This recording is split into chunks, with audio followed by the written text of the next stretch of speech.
Okay, welcome back to all of you guys. Did everybody get something nice to nourish their body? Yeah, it's not hard to get food in Thailand, is it? When I used to teach in the USA, I used to need to tell people where to go get food, but I don't need to do that here in Thailand. It's just everywhere. You'll stumble over food in Thailand, right? All right, so this afternoon we're going to finish up the Eightfold Path, and I might even have time to kind of do a short version of the three poisons, because that was something we were planning to do this afternoon. But what we're going to do is start with meditation, because in the morning and the afternoon we do meditation. This is going to help you build momentum in your practice, build momentum in training your mind to be able to help you to get to the point where your mind's becoming more and more peaceful. So if you'd like to join for meditation, you guys know that I start with the chanting, then there's going to be some guidance, there's going to be a period of time where it's just quiet, and then we're going to come out of that with some more chanting. And then that's where I'll start the class and helping you guys understand the rest of the Eightfold Path. อะระหังสัมมาสัมพุทโธมะเกวาโอตังมหาเกวันหังอภิวาเทมิสวากขาโตมหาเกวัตตาธัมโมDhammang namasami Supatipano bhagavato Sāvaka Saṅkho Saṅghang namamiนับโมตัสสะภะคะวะโตอะระหะโตสัมมาสัมพุทธัสสะนับโมตัสสะภะคะวะโตอะระหะโตสัมมาสัมพุทธัสสะนับโมตัสสะภะคะวะโตอะระหะโตสัมมาสัมพุทธัสสะอิติปิโสมะเกวาอะระหังสัมมาสัมพุทโธวิชาจารนังสัมมุโนสกขาโตโรกาวิตุอนุเตโรปุริสาดัมมาสติสัตตาตาวามนุสนังพุทโธภควาติ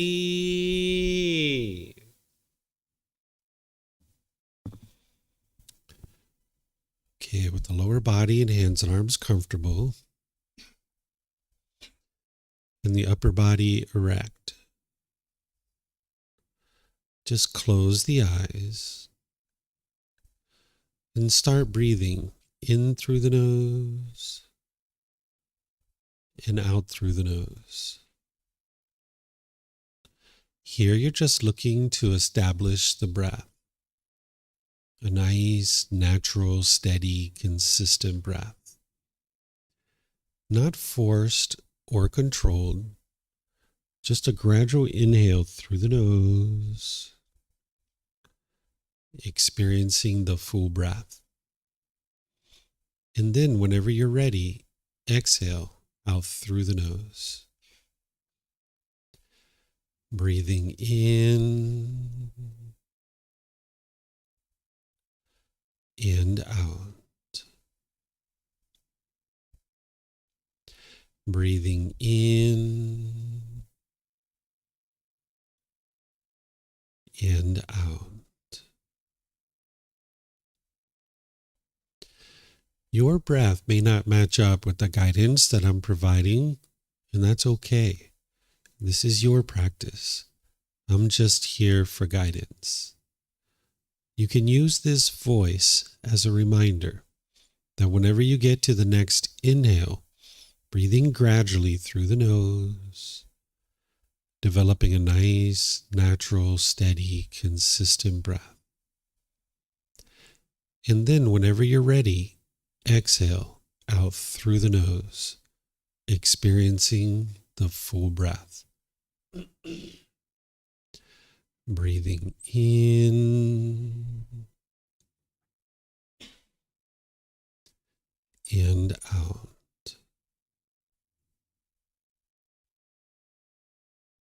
Breathing in and out.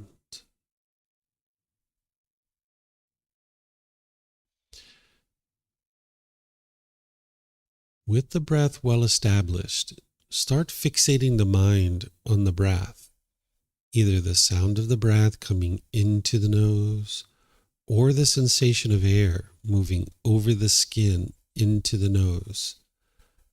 The breath is the present moment. Fixate the mind on the breath, the present moment.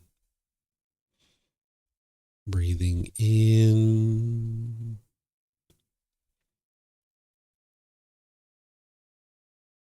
and out.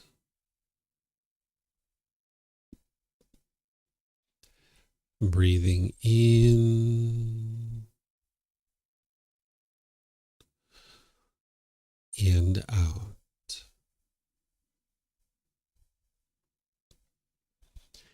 With the mind fixated on the breath, whenever you notice that it moves off the breath, cut that off, let it go, and come back to the breath, the present moment. No need to observe the thought, label it, judge it, analyze it, or even try to figure out where it's coming from. Whenever you notice that the mind is moved off the breath, cut that off, let it go, and come back to the breath, the present moment. Breathing in and out. Breathing in and out. I'm going to be quiet now and let you do this work of focusing on the breath, cutting off and letting go anytime the mind moves off the breath. You have nowhere to go. There's nothing to do. No one needs you right now. This is your time to focus on the breath. Breathing in and out.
อะระหังสัมมาสัมพุทโธมหะกวาโอตังมหากวันหังอภิวาเทมิสวากขาโตมหากวตาธัมโมธัมมังนามัสสามิสุปฏิปันโนมหะวะโตสาวกสังโฆสังฆังนามามินะโมตัสสะภะคะวะโตอะระหะโตสัมมาสัมพุทธัสสะนะโมตัสสะภะคะวะโตอะระหะโตสัมมาสัมพุทธัสสะ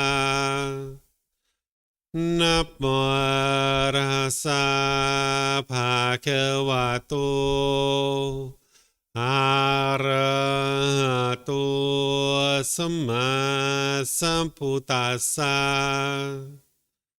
อิติปิโสมะคะวะอะระหังสัมมาสัมพุทโธวิชาจารนังสัมมุโนสกขาโตโรกาวิตุอนุเตโรปุริสาดามาสติสัตตาตาวามนุสนังพุทโธภควาติ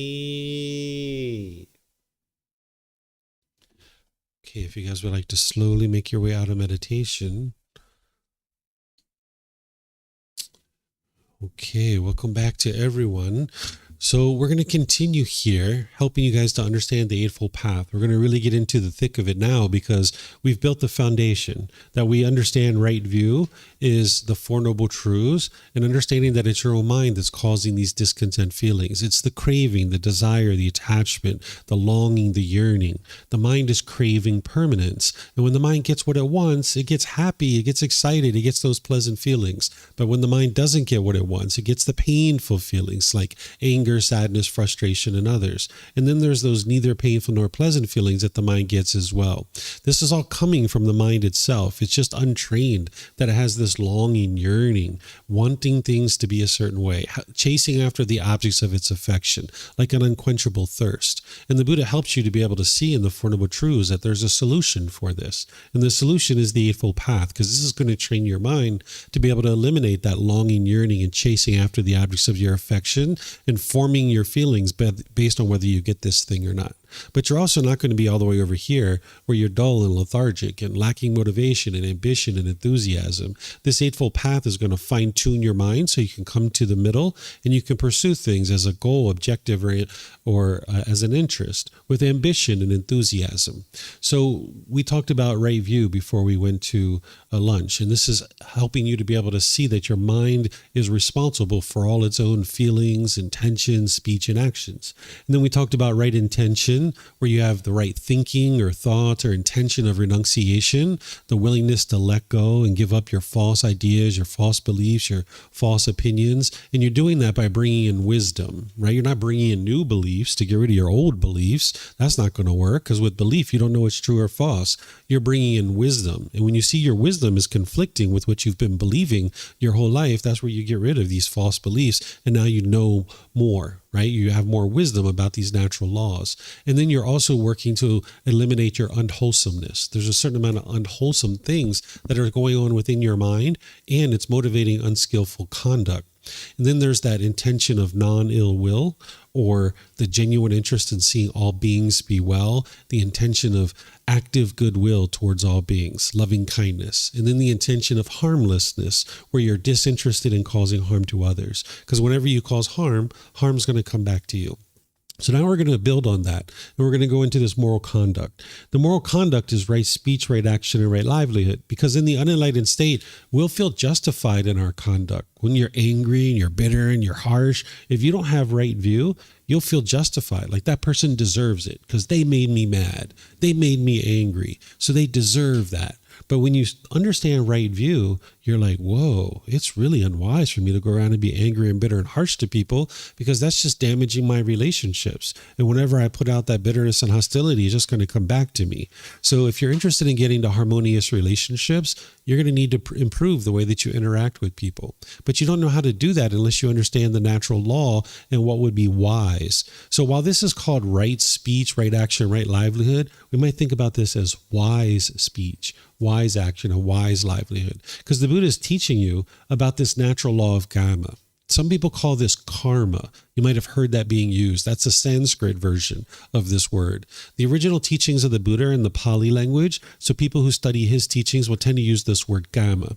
If this translated to just one English word, I would just use it because it'd be easy for everybody, but it doesn't translate to just one English word, so I still need to use this word karma.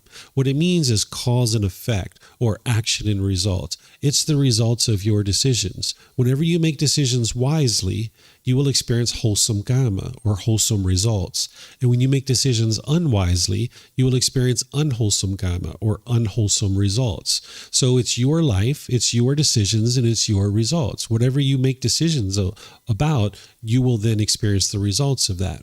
But when you lack wisdom of this natural law, you will tend to make unwise decisions. It's kind of like when we were children and we were walking down the beach and the wind was blowing in our face, we might have kicked up the sand, and we kept kicking up the sand, and we were kicking up the sand, and the sand kept blowing back in our face. And we were like, I don't like this. This isn't fun. And then we realized, oh, if I just stop kicking up the sand, I won't get any sand blowing back in my face anymore. Wow, I just cultivated wisdom. I made different decisions, and now I'll experience different results. But if you haven't studied the natural law of karma to understand the moral conduct that you're maybe involved in and that you're doing that's producing unwholesome results, you'll continue to do that. So that's the lack of wisdom that the mind has, and that's why you can't believe anything, including this moral conduct. When I teach this to you, I'm going to help you to understand it intellectually, then I'm going to show you how to reflect on it, to verify it, and then I'm going to show you how to practice it. But understand that these aren't rules, these aren't commandments. This isn't the Buddha trying to convince you or tell you what you should or shouldn't be doing. He's actually helping you to understand how your moral conduct is motivated by craving, by longing, yearning. There are certain cravings that your mind has, and it's going to produce unskillful conduct. So this eightfold path, remember what it's doing is it's helping you to eliminate craving, desire, attachment, the longing, the yearning. So this moral conduct that he's teaching you is how to extinguish your craving, because there's certain moral conduct that you have that's based in craving. And whenever you base your moral conduct in craving, desire, attachment, it's going to produce unwholesome results for you. Because another way to think about craving, desire, attachment is it's the mind's selfishness. It's the mind wanting things my way, right? So when I teach you this moral conduct, it's important to be able to understand that it's not rules or commandments. It's not the Buddha trying to convince you of anything. It's helping you to see the sequence of events that leads to either wholesome results or unwholesome results. That's one of the ways to think about the natural law of karma, is that it's a sequence of events, of cause and effect, or action and result. So here's what I mean by this. Here's right speech. The Buddha says, in what, monks, is right speech? Refraining from lying, refraining from slander, refraining from harsh speech, refraining from frivolous speech. This is called right speech. So here he's helping you to be able to see the natural law of karma, that when you're involved in any of these types of things, it's being produced by craving, desire, attachment, and it's going to produce unwholesome results for you. So if we lie, The reason why the mind's lying is because it has a craving. It has a desire. It wants something. And it thinks if it tells the truth, it's not going to get what it wants. So it lies, right? And now when we lie, then people discover our lies and they find us to be untrustworthy, unreliable, undependable. And now we struggle in our personal and professional relationships. When our boss is interested in staffing this new project that could really be helpful for our career, they're not interested in staffing someone who's lying, who's unreliable. They're going to staff the people that they can trust and they have confidence in, right? So if you lie, it's coming from your craving, desire, attachment, and it's going to produce unwholesome gamma for you or unwholesome results because people are going to discover those lies. And if you remember back to when we were children, maybe if you've done a lot of lying when we were kids, you remember you had to keep your lies straight. Right? Who did you tell this to? Who did you tell that to? Who did you tell this to? Your mind was like obsessively trying to figure out who you said what to, or what you said who, whatever. You guys know what I'm talking about, right? What you said to who, right? So how can you be peaceful and joyful in your mind if you're trying to constantly figure out what you said to one person versus another? Your mind's obsessively trying to figure this out. So when you just speak the truth, now your mind can be at ease because you're just telling the truth all the time. You just figure out what's the truth and then you speak that and that's all you speak, right? Then there's slander. What slander is like gossip or trying to diminish somebody else in order to make yourself look good. That's the craving that the mind has is I want to look good in front of everybody else. And the mind thinks with its lack of wisdom is that if I diminish this person and make them look bad, it's going to make me look good. This is like going into a dark room and everybody's got a candle and the mind thinks if I put out everyone else's candle, my candle's going to shine brighter. So let me put out everybody else's candle. But no, we're in a dark room. We need everybody's candle to be shining bright. We don't need to put out anybody's candle, right? So this is a craving that the mind has and it's going to produce unwholesome results for you. If you go out and slander and gossip people, it's going to cause harm to people's reputation and they're going to want to cause you harm. At the height of this, you can be murdered for slandering and gossiping. Remember, the Buddha's not teaching you the way the world should be. He's teaching you the way the world is. And you can see this, like if you look at investigative reporters on the news. Sometimes they go on the news and they report something about somebody, right? And they're gossiping or slandering and they end up dead. Right? Again, not telling you the way the world should be, explaining to you the way the world is. And if you damage people's reputation, they're going to want to harm you, right? So you'd like to get to the point where you're not doing that. At the very least, if you're gossiping and slandering about people, when you got your back turned, they're going to be gossiping and slandering about you. So if you've ever done any gossiping and slandering, you see that that's true because you get these people used to gossiping and slandering with you. And when your back's turned, it's not like they're not going to gossip and slander anymore. They're going to keep gossiping and slandering. And now they're going to gossip and slander about you, right? So you would like to get to the point where you're not doing that any longer because it's based in craving, desire, attachment, and it's producing unwholesome results for you. Then there's harsh speech. This is like your tone, your tempo, and your word choice, the aggression, the hostility and bitterness that comes through in your speech. This is also coming from craving. The mind has a certain longing, yearning, wanting something to be a certain way. And the mind thinks if I'm harsh and bitter and hostile to this person, I'm going to get what I want. I'm going to get that craving fulfilled. And now I get my pleasant feelings, right? So you need to pay attention to your tone, your tempo, and your word choice. Because when you're bitter and harsh and hostile to people, it's damaging your relationships. And how can you get to harmonious relationships if you're just going around being bitter and harsh and hostile and argumentative with people? So you would like to get to the point where you're speaking gentle. Then there's the frivolous speech. What frivolous speech is like, say you were just talking and it was just like yada, yada, yada, yada, yada, yada, yada, yada, yada, yada, yada. Yada, yada, yada, yada, yada, yada, yada, yada, yada. It's not really a conversation. It's like broadcast. You might have been around people like this, or you might have been that person at some point. There's an underlying craving that the mind just wants to talk. You might be sitting there for 20, 30 minutes, and this person is just talking, right? There's no place for you to even get in and even have a conversation with this person. It's just broadcasting. That's what they're doing. That's the craving that's in there. And if you did that regularly, you're going to see that you're going to be less and less influential with the people around you. They're going to tune you out. They're not going to be interested in talking with you. So if you have frivolous speech, it's going to produce unwholesome results. That's the cause and effect. That's the natural law of karma. So this is the right speech, the 4 things at the high level that the Buddha teaches you to focus on first: eliminating lying, slander, harsh speech, and frivolous speech. And this is going to get you to a certain level of improvement in your mind and in your day-to-day life and in your relationships. But then you would like to go further, because there's this other teaching that actually plugs into the Eightfold Path. It's called the 5 Factors of Well-Spoken Speech. Here the Buddha teaches you to speak at the proper time. What you say is true, gentle, beneficial, and with a mind of loving kindness. What it means to speak at the proper time is that you would like to not interrupt people, right? You don't like it when people interrupt you. If you went around interrupting people, they're not going to like that. And now you're going to have difficulties in your relationships. This, once again, is coming from craving, because the mind is just listening and just can't wait to get in there. And you can't wait your turn. The mind just wants to hurry up and get in there. It's coming from craving.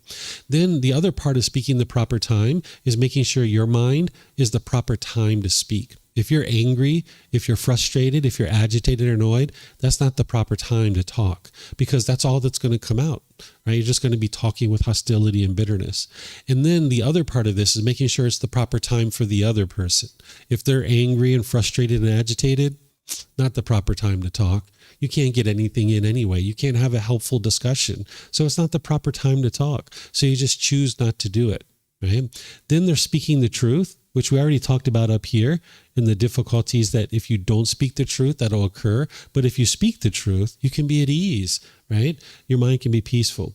Then we talked about speaking gentle, which is up here, is eliminating harsh speech. You're going to need to pay attention to your tone, your tempo, and your word choice. And whatever languages you speak, because some of you guys speak more than one language, you're going to need to pay attention to this in each language that you speak. Paying attention to your tone, your tempo, and your word choice to make sure it's gentle. Then speaking beneficially is about the method or the mode of communication, that you would like to be clear and concise. Whereas if you were unpurposeful or unbeneficial in your speech, like with frivolous speech, this is not going to be helpful for you. So you'd like to be clear and concise and precise in the way that you speak. Then you'd like to wrap all of that in a mind of loving kindness. The opposite of loving kindness is inner hate. If you spoke with a mind of inner hate, it's going to produce unwholesome results for you. So you like to have this genuine interest in seeing all beings be well and allow your speech to emanate from that. So you can wrap all of this in the mind of loving kindness. So these are the 5 factors of well-spoken speech that you'd like to learn how to practice more and more closely. You're going to find that it's the most difficult with the people that you're closest to. Your parents, your siblings, your life partner, your children, people like this that you're really close to, you'll find that it's the hardest to speak this way with those individuals, because you have the strongest cravings, the strongest attachments in those relationships. Someone that you don't know, you're just a taxi driver, you can talk this way easily because you don't have an attachment to that person. But your parents and your siblings and these other people, that's a lot more challenging for you because you have an attachment in those relationships. So you would like to learn more and more and dial this in closer and closer, realizing it's going to be gradual training, gradual practice, and gradual progress. You're not going to be able to snap your fingers and instantly implement this stuff. It takes time. It took the Buddha 6 years to get to enlightenment. So it's going to take you some time to gradually dial this in. But as you do, what you're going to start to develop is something that the Thai people call barami. This is a Thai word, barami. What barami means is the one who people listen to. When you speak this way, you're not going to be causing harm to people. And as you get your practice up there and you're speaking that way for multiple months and years, more and more people around you know that you don't cause harm in the way that you speak, and you're going to have more and more people that are comfortable in spending time around you. And you'll establish barami. You'll be very influential in the community that you're in. Here in Thailand, if you live in a village, most villages have some elders in the village that people know are successful. Those people are successful. And when we talk about success, I don't mean monetarily successful. I don't mean wealthy. That's usually what people think about when we use the word success. A measure of success is not whether you're wealthy or not. Anybody can go make money. That's easy, right? But what measures whether you're successful or not is, do you have harmonious relationships? Because not everybody can do that, right? That takes a lot of wisdom to be able to have harmonious relationships. So people who have barami, they're really successful. They have a lot of harmonious relationships. And if you're in a village and you're the elders of the village and people know that you're very successful in your relationships, they will come to you and ask for guidance and help because they know that you're very wise and they can get help from you. So if you're interested in being influential in your family, in your personal life, or in your professional life, you're going to need to establish barami. And the way you do that is by speaking with the 5 factors of well-spoken speech, bringing that up more and more and doing that for an extended period of time. Now remember, none of these teachings are based in belief. So don't believe me about these 5 factors of well-spoken speech. Independently verify them. Think about a recent conversation that didn't go well for you. Maybe it ended in an argument, or you were hostile or frustrated or angry, or the relationship broke up. Look at these 5 factors. You'll be able to see that you and or the other person wasn't practicing these, right? Maybe you missed one of them. Even if you missed one of them, there's an opportunity for the relationship and the conversation to not go well. But if you missed more than one of them, there's a high chance that the conversation didn't go well. Were you speaking at the proper time? Did you speak the truth? Were you speaking gently? Were you speaking beneficially and with a mind of loving kindness? And if not, it's going to produce unwholesome karma. But then don't stop there with your independent verification. Look at the other side of this too, because you've had conversations that have gone well. And you can look at these 5 factors and you can see you were practicing these, and so was the other person. Because remember, these are the natural laws. They affect you whether you're aware of them or not. So you've had plenty of wholesome conversations that have gone well because you were practicing these without even realizing it, and so was the other person. So now you can consciously work to practice these in every single situation. And that's where you'll establish barami. Okay, so these are the 5 factors of well-spoken speech. And usually what people do is they kind of work on these first. If you need any work on these, you work on these, and then you start diving in deeper, more and more into these. Now, while during the lifetime of the Buddha, they refer to this as right speech, because that's all that was going on at the time, we might think of this as right communication. Because we have many ways of communicating. We have text messages, email, social media. We have voice messages and all kinds of ways of communicating. Because if you went into a job interview and you spoke and you knocked it out of the park, well, if they got on your social media and they looked at your social media and you had a lot of bitterness and harshness and hostility, you're probably not going to get the job. So you'd like all your communication to be the 5 factors of well-spoken speech. So it's right communication. So if you were really angry and frustrated and you were going over to your computer keyboard and pounding on the keyboard to send out that email, and you're not speaking with the mind of loving kindness, you don't have that gentleness in your email, don't send that out. Because when you put that out, it's just going to come back to you. Instead of hitting send, hit save. And now come back to it later in a few hours, a few days, and look at that email and decide whether or not it's wise for you to send that out. Right? So you'd like to think of this as right communication, because you're going to be communicating in many different ways. So this is ultimately what you would like to be working towards and developing this more and more in your life. But as you're making your way to this and you're needing to remember it in each situation, you might decide to remember this: speaking polite, kind, friendly, and respectful, right? This isn't the natural laws, but this will surely help you, and it'll help you lean towards the natural laws. Ultimately, you're going to need to know what the Buddha taught. That's why I taught that to you. But this is kind of like something that can kind of help you in that in-between period, right? Because say you're like in the office with your boss and you're having to have a conversation. You're not going to be like, hey, can you wait? I need to check my book real quick. I know there's these 5 factors, and boy, am I angry talking to you, man. I need to look at these 5 factors because it's going to help me here. Oh, speak gentle. Okay, yeah. Right? You're not going to be able to do that, right? So you're not going to be able to do that in the conversation with your mom or your boss or something like that. So if you can remember this: polite, kind, friendly, and respectful. And then more and more, dial in the 5 factors of well-spoken speech. That's going to really help you. Okay? So there's a lot more about speech in this book. That's why I suggest for you guys to get this. I actually go through each of these 5 factors in the book and I explain it in detail. because there's a lot of harm you can cause through your speech and your communication. So I suggest you read it there to be able to get more and more insight into this. And one of the things that I used to do when I was learning to practice the 5 factors of well-spoken speech, I would have them on my mobile phone, or I would have a book close by. And in the morning after my meditation, I would look at the 5 factors just for like 30 seconds to a minute, maybe 2 minutes, kind of ingraining it in my mind. Then I would go out in the morning, have all my conversations, do everything that I was going to do with those fresh in my mind. And then at lunchtime, I would look at them again, and I would look at my conversations, and I'd be like, I wasn't speaking at the right time. Man, I really need to work on that some more. Gentle. I need to do that some, better as well. So now in the afternoon, I would go out in the afternoon and really work on speaking at the right time or the proper time, and really work on gentle speech. And then in the evening, I might even do that again. And I would do that for multiple weeks until I dialed it in really, really closely. So you might need something like that, like this poster here. You can take a picture of it, or you can download it from our website, because it has all of this stuff that I'm teaching you in a summary format. And for those of you guys that have phones, I can even shoot it over to you with AirDrop, because I have like these boxes individually on my phone, so it can kind of help you, right? So you might think about those kinds of things to bring it up into your mind, into your thoughts and your consciousness, so you can actively practice it. So you're going to need to memorize this to be able to practice it. Then we've got right action. Here's the words of the Buddha on this.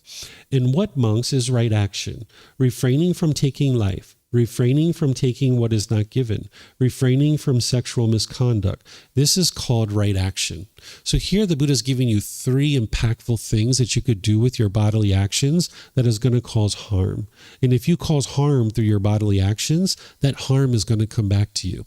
He's not giving you an exhaustive list. He's just giving you 3 to keep in mind. And you're going to need to figure out the others, right? So notice he doesn't say, don't walk up to someone and punch them in the face.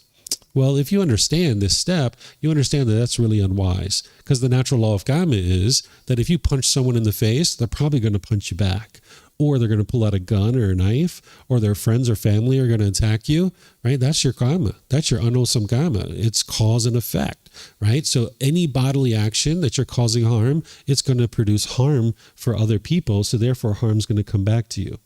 Notice he doesn't say it would be unwise to drag your suitcase through the aisle of a plane and run over people's feet and bump into their knees, right? Because planes didn't even exist during his lifetime. But if you understand this factor and what the Buddha is teaching you, you know how unwise that is, and that you pay attention as you bring in your suitcase onto the airplane, and you make sure you don't bump into people, right? So that's what the Buddha is teaching you, is to not cause harm through your bodily actions. And there's many ways that you could potentially cause harm. And if you cause harm, harm's going to come to you. So here, these are 3 really impactful ones that he's helping you to be able to understand, but he doesn't give you the full information here in the Eightfold Path. There's actually another teaching. It's called the 5 Precepts, where he goes into a lot of detail about what these things are. Because if you notice here, he just says refrain from sexual misconduct. So someone might say, well, what is sexual misconduct? It's the 5 precepts that's going to explain that to you. And I teach that in all the other foundational programs, and I have it in the book. So I'll just give you a heads up. What sexual misconduct is things like having sex with minors, having sex without consent, like raping someone, having sex outside of relationships. If you're committed to a relationship and you have sex outside of that, people are going to get jealous. They're going to hold on to you. You're going to experience unwholesome results because of this. So there's more detail in the 5 precepts. He doesn't talk about all the detail here, because this is a place where all the teachings kind of merge together and kind of come together in one central teaching. It's important to understand that with sexual misconduct, the Buddha doesn't talk about same-gender relationships. So if you have a same-gender relationship, or you know somebody who does, he doesn't list that as something that will cause harm. And he was aware of these because they were happening ever since the beginning of humanity, right? Because we know from the universal truth of impermanence that not every female is going to be interested in having sex with a male. And not every male is going to be interested in having sex with a female. That would be permanence. But we understand the universal truth of impermanence. So ever since the beginning of humanity, people have had same-gender relationships. And the Buddha was aware of it because he actually talks about it in his teachings, but he doesn't teach anything about it. He just observes that it's there, that it's happening. But he doesn't include it as part of sexual misconduct because there's 2 loyal, loving, consenting adults choosing to have sex. They're not causing harm to anybody, right? If it's a male and a female, two loyal, loving, consenting adults. Two males, two females, two loyal, loving, consenting adults choosing to have sex with each other. They're not causing harm to anybody at all. So this is how wise this individual was. 2,500 years ago, he understood this. We have people today that don't understand this, right? This is how you can really build confidence in the Buddha and just see how wise this individual really was, right? So he understood this 2,500 years ago. So if you're someone who has same gender relationships or know someone who does, you're not causing any harm, right? Other people might get angry, but that's their craving. They're craving for everybody to have sex with someone of the opposite gender, right? They're the ones who are causing that anger, not you.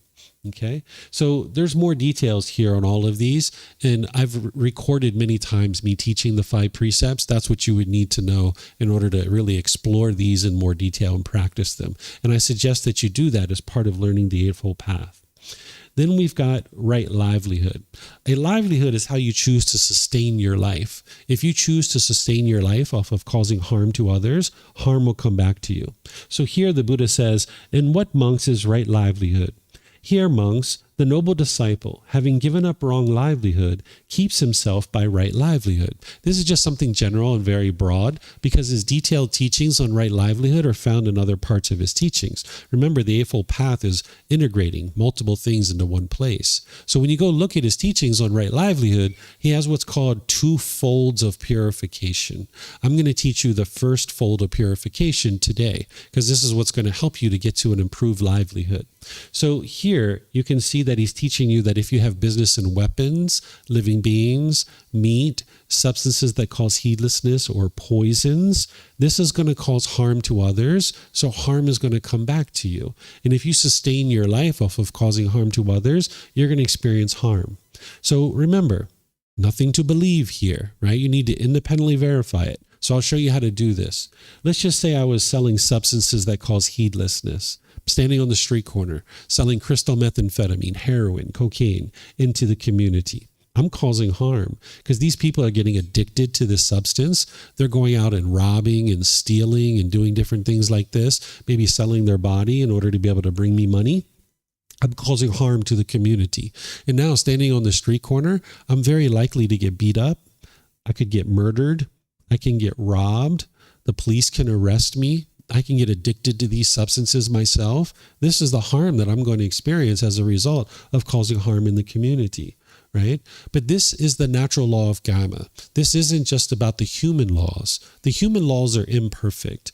Even though we should aspire to always create and enforce laws equally, they're not going to be perfect because they're created by human beings. So for example, the human law, the government could say, yeah, you can work in that liquor store. We're not going to arrest you for that.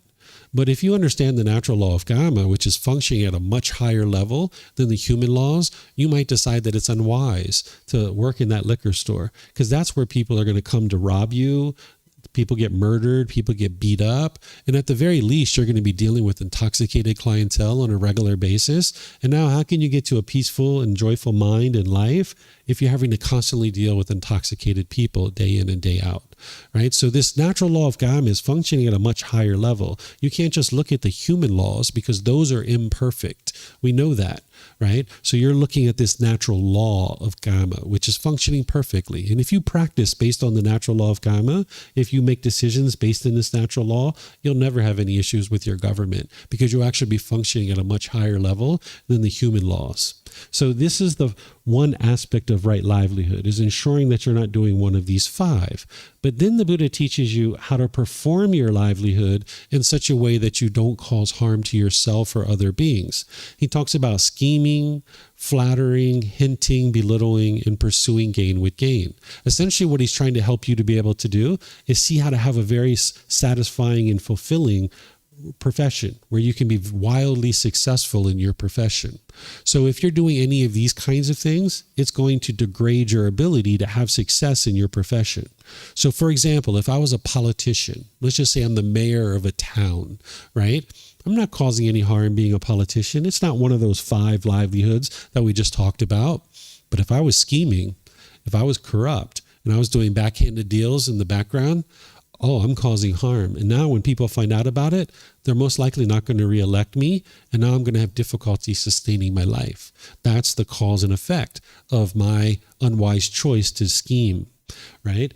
Flattery. What this is having insincere comments just to get people to buy things from you, right? Have you ever been in a store where you walk in and they're like, oh my goodness, that shirt looks really beautiful on you. I really like that color. It really makes your hair look great.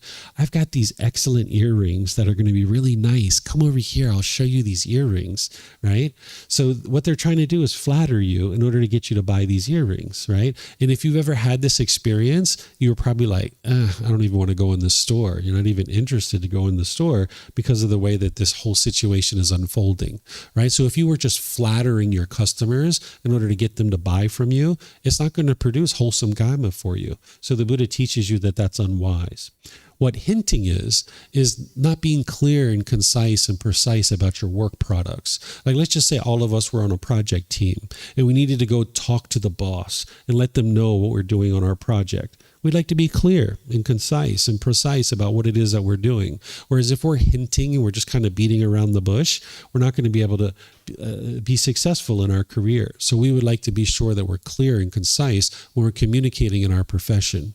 Then belittling is like degrading or diminishing your customers, your business partners, your coworkers, or even your competition. Sometimes people think the way to get ahead in business is to degrade your competition, make them look bad. But when you're doing that, it's actually making yourself look bad. So if somebody asks you a question about your competition, just be like, I'm not really sure what they do, but here's what I can offer for you, right? It would be unwise to degrade and diminish a competition because it looks bad for you in front of your clients, and now they're not going to be interested in doing business with you. So you don't need to belittle and degrade and diminish people, which includes your customers, your coworkers, your business partners, or your competition. And then lastly, the Buddha teaches you that it would be unwise to pursue gain with gain. What this means is that you're just doing the work for the sake of money. And that's all you care about is the money.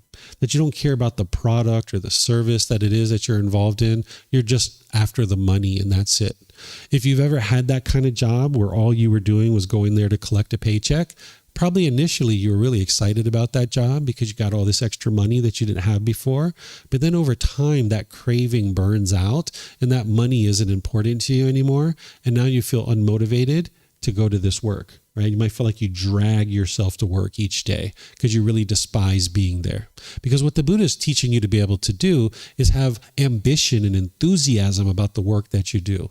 That you can get to the point where you really thoroughly enjoy the work that you do on a day-to-day basis. You might not be at that point right now, but you can get to that point where you thoroughly enjoy what you're doing on a day-to-day basis. In fact, there's people like that here in Thailand, all over the place.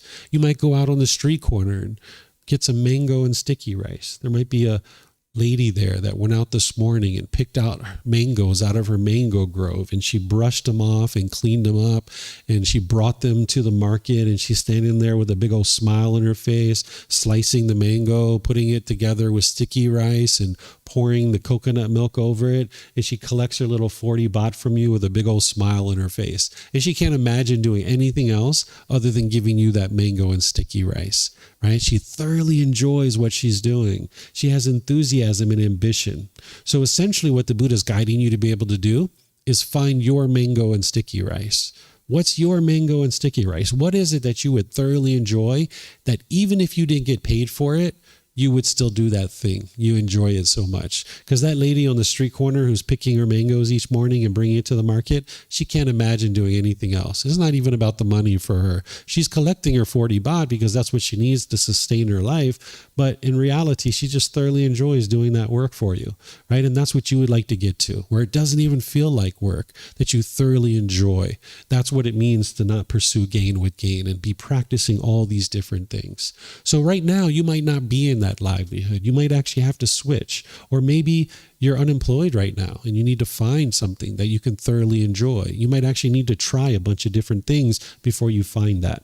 So this is the first fold of purification that you'd like to work towards, but then there's a second fold of purification too. And you'll find this in volume 12, chapter 14. So if you're unemployed right now, or if you're in a job that you don't particularly care for, you might decide to go look at that. Volume 12, Chapter 14, because it's in the book series over there. It's on our website and all those other places. Okay, so this is a right livelihood, getting to the point where you thoroughly enjoy the work that you're doing, that it doesn't even feel like work. The money is almost secondary. Of course, you're going to need money and you're going to need to sustain your life, but that's not the important thing that you're going after. Okay, so now just to kind of summarize this moral conduct section is right speech or right communication is ensuring that you're not causing any harm in the way that you communicate with others. Paying attention to your verbal communication, your text, your chat, post, emails, all of this stuff should be harmless, because whenever you put out harm, it's just going to come back to you. Then you would like to have right action, where you're not causing any harm through your bodily actions, that you're aware of the body and how you're moving about the world and you're not causing harm to other people. Like right now, you're just sitting here listening to me talk. You're not causing any harm with your body. That's why no harm is coming to you. But if you were to poke the person next to you in the eyes, you're causing harm, and now harm's going to come to you. They're probably going to swat your hand away or slap you upside the head. I don't know what they would do, right? So you can see this natural law of karma, that you're not causing any harm with your body. That's why no harm is coming to you. Then you've got this right livelihood, where you'd like to be able to sustain your life without causing harm to others. And if you're retired, you would like to just look at how you're acquiring your resources, because you might actually have some investments or something like this, and make sure that you're investing in a way that doesn't cause harm to others. Right? So this is the moral conduct. And what the Buddha would do is he would focus his students on moral conduct. After he taught them right view, the very next thing he would teach you is moral conduct. Because as long as you're out in the world with unwise moral conduct, it's like spewing oil into the world, right? And now you're spewing this oil and it's going to keep polluting the world. And now you got to deal with this pollution coming back to you, right? So you're going to have to deal with this unwholesome karma. So if you had an oil pipe that busted, you're not going to go clean up the mess on the floor first. You're going to shut down the oil pipe so it doesn't keep spewing oil all over the world, right? So the Buddha would teach you right view first, and then the very next thing he would teach you to focus on your moral conduct, improve the way you interact with people through your speech, your actions, and your livelihood, because that shuts down the harm that you're causing. So now it shuts down the harm that you're actually experiencing coming back to you. If you could snap your fingers today and practice this perfectly, which you can't, you're still going to experience harms coming back to you because you've made unwise decisions in the past. But if you shut this down as soon as possible, now over a period of time, as you've shut that down, there's going to be less and less harm coming back to you because you're not causing harm through your moral conduct any longer. So do you guys have any questions on this section? Yes, ma'am.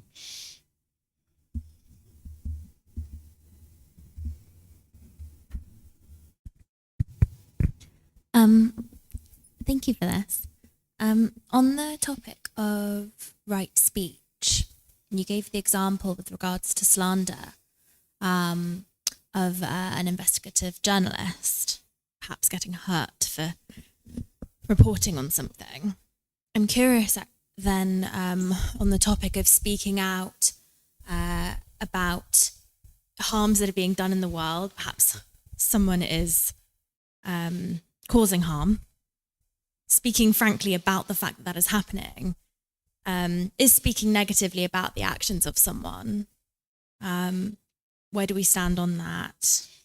Whenever you identify a person or an organization or a group of people, you're now slandering or gossiping about them. They're going to want to harm you. They're going to want to cause harm to you. At the height of that, right? At the very least, when you're gossiping and slandering, people are going to gossip and slander about you. You can see this on the news, like a politician will get up and gossip and slander people. And then like 3 to 5 days later, you're going to see someone gossip and slander that person too, right? So whether you choose to do these things or not, it's a choice for you to make. You know, my role here is to show you the natural law of karma and then help you to be able to see what's leading to the harms that you're experiencing. So my advice to you would be to not gossip and slander about people. There's ways to help people understand what's going on in the world and be vigilant and wise about decision making without identifying a certain person or a certain group of people. And that's where you need to be skillful in the way that you do these kinds of things. Nowadays, the example that I gave you, people don't always realize this, and unfortunately they end up dead. or, some other situation can occur where they lose their job or something like this. So each person needs to decide for themselves what they're going to choose to do in the world and then make the choices to be able to do that. One of the things that I see Thai people do is, like, if they write a news article about some person or some organization, they will oftentimes not include the reporter's name. It'll just say staff writer. But even still, in that situation, this company, this newspaper is damaging this person's reputation, and now they're going to experience harms because of that. So whether someone chooses to do this or not is a choice for them to make, but you'll see that it is going to produce unwholesome results for you. Got it. Thank you. So that it's not so much a matter of dictating whether it is an inherently good or bad thing to do. It's saying that there is a natural law that if you speak ill of someone or something, there is a likelihood that will come back on you. Yeah, it's not that the Buddha is telling you what's good or bad. He's just showing you the consequences of your decisions. And it's more about what's wise and unwise and what's going to produce wholesome results and unwholesome results for you. So at this point in my life, I would never say any kind of gossip or slander about anybody or anything or any organization. It just doesn't make sense at all, because as soon as you do that, this harm is going to come back to you. Even like on an individual level, if you start giving Google reviews, where you start leaving 1-star reviews and you start, trashing a business, you'll see that if you have a business, people are going to start doing the same thing for your business, right? This is the cause and effect of how this occurs. So I don't actually leave 1-star reviews for Google. If I go to a situation in a place and there, it's not an experience that I would be interested in repeating, I just don't do anything. I don't trash them, because over time, if everybody functioned that way, we would see that this business over here isn't getting any good reviews.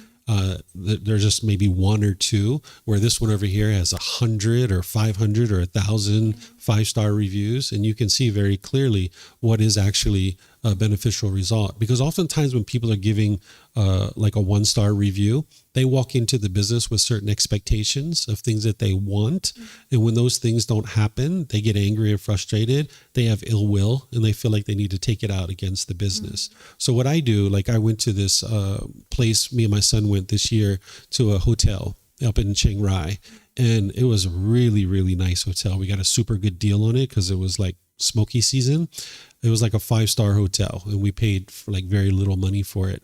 I thought the place was outstanding. The service, the facilities, everything was outstanding, but the food wasn't really good at all. If they would have improved the food, it would be an amazing place. So I gave them a 5-star review, and I talked about how great their service was and the facility was wonderful. And then I said, it could be helpful if you looked at your food menu and how you prepare and serve your food, that there could be some real improvement here that would be very beneficial for your clients and your customers. In the management, within a day or two, they wrote me and they were like, "Oh, thank you so much. We appreciate that. That's very helpful feedback," right? So I gave them constructive and positive feedback to be able to tell them all the things I thought was wonderful about the business. And then I said, this might be something that you choose to look at, right? And they really appreciated that. Whereas if I would have given them a 1-star or 2-star just because the food wasn't so great, I'm not really, making a wise decision here, because I'm slandering them and gossiping them. So that's my choices, because I understand this natural law really well. I wouldn't choose to gossip or slander, but each person needs to decide for themselves. And if you did choose to gossip and slander and you see the results coming back to you, that's where you might choose to start changing your conduct in the way that you do things. Do you have capacity for me to ask for a little bit more of a clarification? I'm curious, less so from a standpoint of like me speaking about you or your business, and more from a systemic standpoint, a political standpoint. And, there's been sort of systemic political issues for time immemorial. And so I'm curious about wisdom specifically around this. Is it wise to speak up when we see injustices happening in the world, in our communities, in our societies, to call out, hey, I disagree with this, like this is us heading in the wrong direction? Because that oftentimes will inherently mean that we are critiquing the viewpoints or positions of other individuals. there's no harm in saying we disagree with something, right? Because a disagreement is just impermanence. Of course, there's disagreement because we've all had different experiences in life. We're not all going to agree on the same things. But it's when you're not speaking in the way that the Buddha taught, which is speaking at the proper time, true, gentle, beneficial, and with a mind of loving kindness, that's going to produce unwholesome results for you. So if we're criticizing someone, that's the mind's ego. The mind thinks that I know what's right here. I know what's wholesome, and I'm now going to criticize you and share that you're doing things wrong. Well, there's more than one right way to do things, but with the mind's ego, it's going to think I'm right and everyone else is wrong, and now I need to criticize this, and I need to tell people that this is wrong. Where in reality, if, let's just say, everybody only ever gave 5-star reviews like I shared, or only ever talked positively about a politician, like all the politicians that were doing well in the world, we talked about those. Well, there's going to be these few people over here that aren't getting any kind of positive, press or people talking in the public about them. And more people would realize, nobody's talking positively about them, so maybe they're not doing such a good job. One of the things that will help you to learn this, I don't think you have children, right? Yeah. So if you have children, one of the things that people often do when they don't have wisdom is they will punish their children. They will tell their children all the things they're doing wrong, right? And now their child learns that, hey, the way to get mom and dad's attention is to do something wrong. And if I do something wrong, I'm going to get mom and dad's attention. They're going to pay attention to me.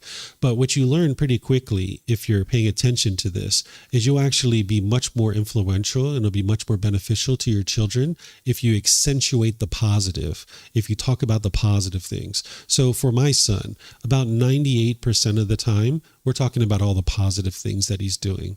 And now he'll be having more of a tendency to do those things, where every once in a while we need to sit down and talk about the unwise decisions that he's making and how to improve those. But we do it in a constructive way that's building him up and giving him the guidance that he needs rather than breaking him down, right? So what we tend to do in the unenlightened state, because of the mind's ill will and because of its craving and its lack of wisdom, is the mind will tend to try to break people down and knock them down. And that's what the gossip and the slander is doing. And it's going to produce unwholesome results. Whereas if we took this same approach and we accentuated the positive, and when we see politicians and we see citizens and police officers doing wonderful things, if we accentuate that, more and more people would be interested in getting that positive attention and they would do those things.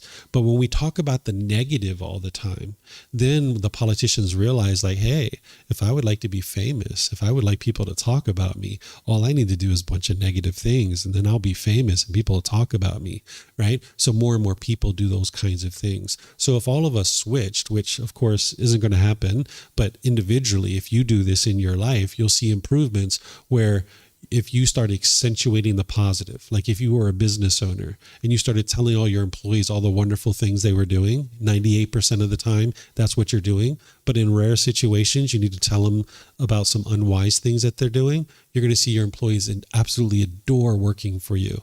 And then these few little things that you need to talk to them about to improve, they'll be more receptive of that because 98% of the time they're getting all this positive feedback. And then they're going to be more and more of a tendency to do those things where these small little things that you need to talk to them about, they'll fix those really quickly for you because they really appreciate that positive feedback that you're giving them and helping them to grow. So as a society, if more and more people chose to accentuate the positive, we would see that society would become a more and more wholesome place rather than knocking down, berating people, criticizing them and judging them. And this word injustice that a lot of people talk about, we were talking about that the other day when you were over here. Oftentimes what's really happening is the mind thinks that I know what's right. I know how this situation should have happened and it didn't happen my way. So now sometimes the mind will label that as an injustice, right? Whereas when you start to understand the natural law of karma more and more, you'll see that it's not possible for people to hide or not get the consequences of their decisions. If you make an unwise decision, you will experience those consequences. You can't run and hide from that. So in that regard, there might be a human law that is applied unfairly, and someone might call that an injustice, but that's just the nature of human laws, that they're imperfect. But that person who didn't get the consequences based on the human law, they're still going to get the consequences of all the other things that they're going to experience because of the natural law. So they can't run and hide from this unwise decision that they made. They're still going to experience the results of that. It's impossible to not experience your unwholesome karma. Thank you. Mm-hmm. You're welcome. Yep.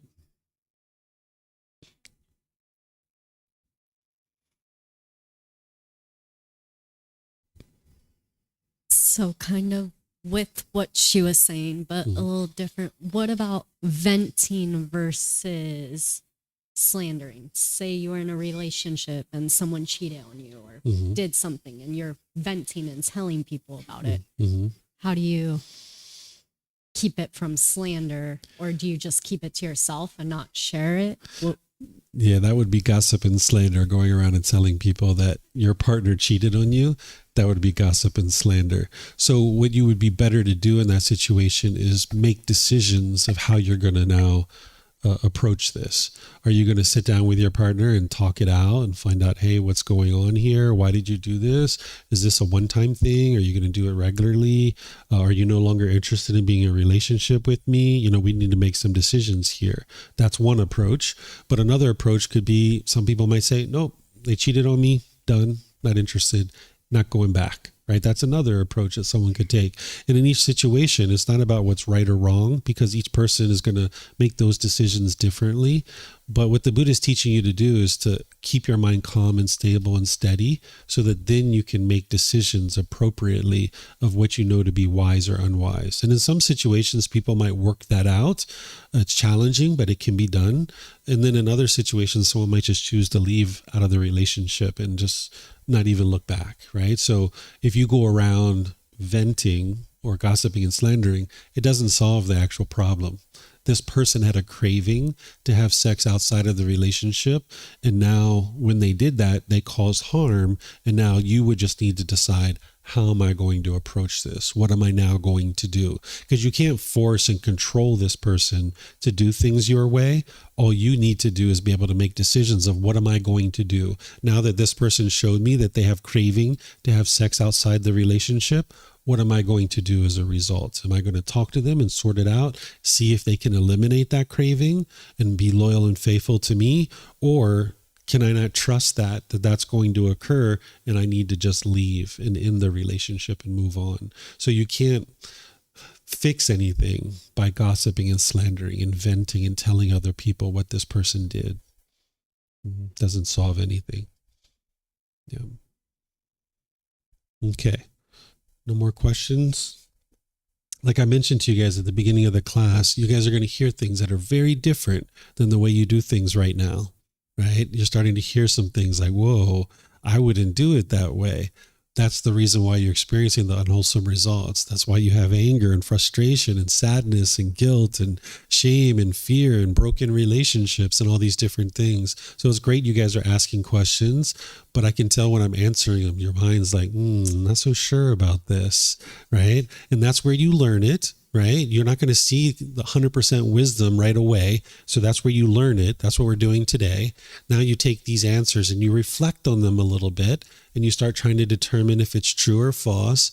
And then you start practicing the way that I'm describing to you. And if you start practicing the way that I'm describing to you, you're going to see more and more your relationships cleaning up and things improving in your day-to-day life. And that's where you'll know the truth, right? So what I'm sharing with you is different than what you've ever been exposed to in your entire life, right? Maybe what you've been taught, if you have someone cheat on you, let me go out and tell everybody about it so nobody else is with this person and that they don't do it to somebody else, right? But that's not going to produce beneficial results in your life. Or maybe if we have a bad experience at a business, maybe you're taught to give a 1-star review and trash them and tell everybody else how bad they are. This is going to produce unwholesome results for you, but it's very different than what you're maybe used to now, and what your peers are doing and what your family is doing and other people around you is doing. It's going to be completely different. That's why not everybody's enlightened, right? That's why the world is in such shambles and is having so many difficulties and struggles, because people don't know this wisdom. And so think about what I'm sharing with you guys, reflect on it some more, and then you can ask more questions if you like, but then ultimately if you start practicing what I'm sharing with you, that's where you'll see the truth. That's where you'll see how it really truly works. Okay? All right. So now we'll move into the next section, which is the mental discipline section. This is where the teachings of the Buddha, in my opinion, really come to life, because this moral conduct that we were just talking about, you wouldn't actually be able to practice it without this mental discipline. Because it's easy to say, like, yeah, talk to your family gently. Pay attention to your tone, your tempo, and your word choice. But how could you ever do that if you didn't know how to discipline your mind and train your mind? It's really easy to say, yeah, have sex in just one relationship. Don't go outside your relationships, right? It's really easy to say that. But when you got a strong craving in there, what do? That's where the mental discipline comes in. It's going to help you to learn how to control your mind to the point where it's well trained. And now you can actually implement the moral conduct. So you wouldn't be able to implement this moral conduct without the mental discipline. And you wouldn't understand why why the moral conduct is important without the wisdom. If you'd understand the wisdom section, you would understand why the moral conduct is even important, right? So now the mental discipline is going to teach you how to put all this stuff into practice. Okay, so here's the first one. This is right effort. This is the sixth step of the Eightfold Path. Here's the words of the Buddha. He says, "In what, monks, is right effort? Here, monks, a monk rouses his will, makes an effort, stirs up energy, and exerts his mind and strives to prevent the arising of evil, unwholesome mental states. He rouses his will, makes an effort, stirs up energy, exerts his mind, and strives to overcome evil, unwholesome mental states that have arisen. He rouses his will, makes an effort, stirs up energy, exerts his mind, and strives to produce unarisen wholesome mental states. Wholesome mental states. He rouses his will, makes an effort, stirs up energy, exerts his mind, and strives to, this plant over here, strives to maintain wholesome mental states that have arisen, not to let them fade away, to bring them to greater growth, to the full perfection of development. This is called right effort. So there's 4 things that the Buddha is teaching you here as part of right effort.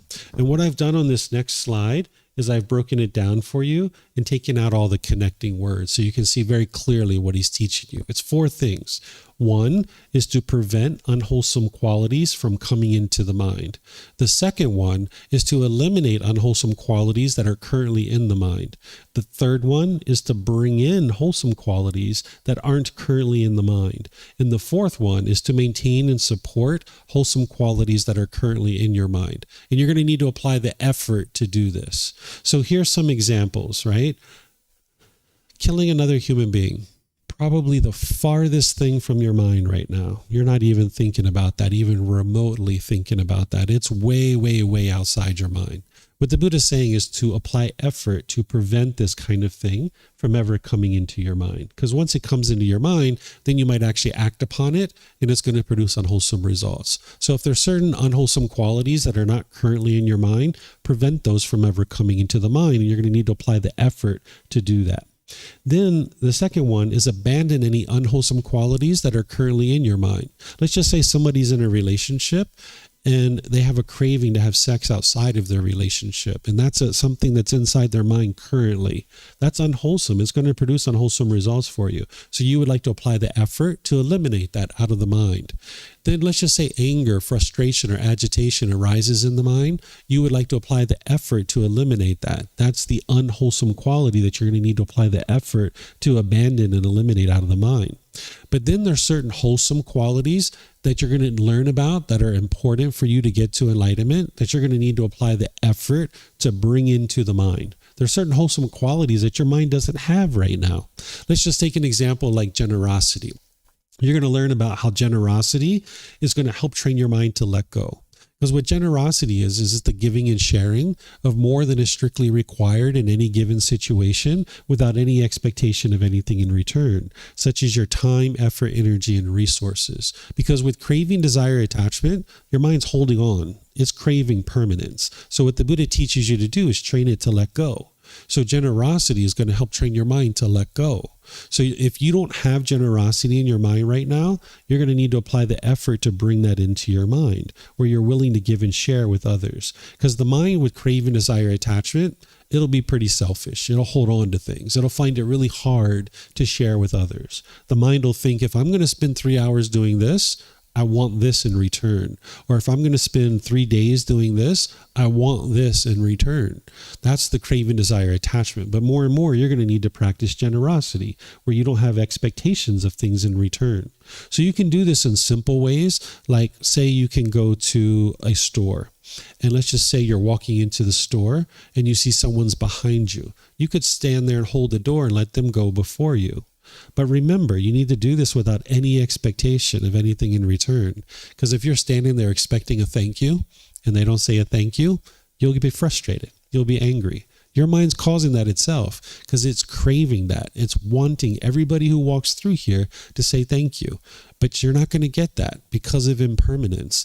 Maybe when you walk through the door and someone's holding it, you say thank you, but not everybody's going to do that because of impermanence. So if you stand there with the expectation of a thank you, you're going to get frustrated. So you need to get to the point where you're willing to practice generosity and not even expect a thank you from somebody. You're just doing it to enhance the quality of your mind. So you're going to need to apply the effort to bring this generosity into your mind. And then there's things like compassion. Compassion is the concern for the misfortune of others, right? This is on the opposite sides of this. You're going to have indifference, where you could care less about what happens to people. I don't care. Not my friend, not my family. That's their karma. So what? Right? You're not going to be peaceful and joyful there.